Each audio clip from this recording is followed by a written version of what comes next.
Guys আজকে সব ভাই ব্রাদাররা মিলে রাতে দিকে করলাম হাঁস পার্টি। আর এই পার্টি একটু জন্য হয়েছে তো মাটি। আর কি কারণে এই কথাটা বললাম তো সম্পূর্ণ ভিডিও দেখলে বুঝতে পারবেন।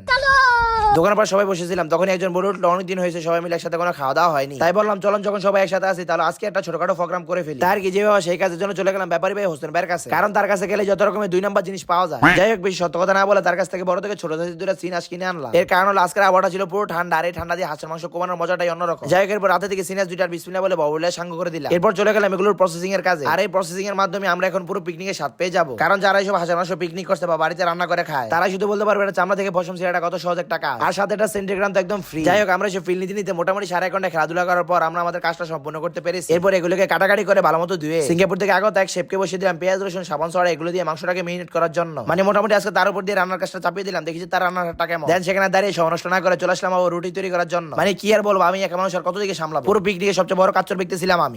যাই হোক এদিক দিয়ে আবার সোহাগ ভাই কেক মিশিং নিয়ে আসছে, এটা দিয়ে নাকি আজকে রুটি তৈরি করবে। মানে এই জীবনে যার কত কিছু দেখা লাগবে কি বলবো। যাই হোক নতুন কিছু দেখে এটাকে এক্সপিরিয়েন্স করার জন্য আমি একটু বসে বললাম এটা দিয়ে রুটি তৈরি করার জন্য। পরে দেখলাম না জিনিসটা তো খুব কাজের, কারণ এটা দিয়ে মাত্র 20 মিনিট আমরা প্রায় 50টা রুটির মতো বানিয়ে ফেলছি। কিন্তু এই রুটি বানিয়ে যখনই আমরা টেস্ট করতে গেলাম বুঝতে পারলাম যে আমরা যে আটার গায়ে তৈরি করছি ওটার ভিতরে লবণ দিতে ভুলে গেছি। যাই হোক যা করছি এখন সবকিছু তৈরি করা শেষ, এখন হলো আমাদের খাওয়ার পালা। এতক্ষণ কষ্ট করে সবকিছু তৈরি করে যাই একটু এখন শান্তি মতো খাবো, আর মায়ের বাপ চলে গেছে কারেন্ট। মানে কি আর করে এখন সবারই গরমের ভিতরে বসে খেতে হবে। আর আপনাদের যদি আমাদের এই কষ্ট দেখে মায়া লাগে তাহলে অবশ্যই ভিডিওতে একটা লাইক করে দিয়েন।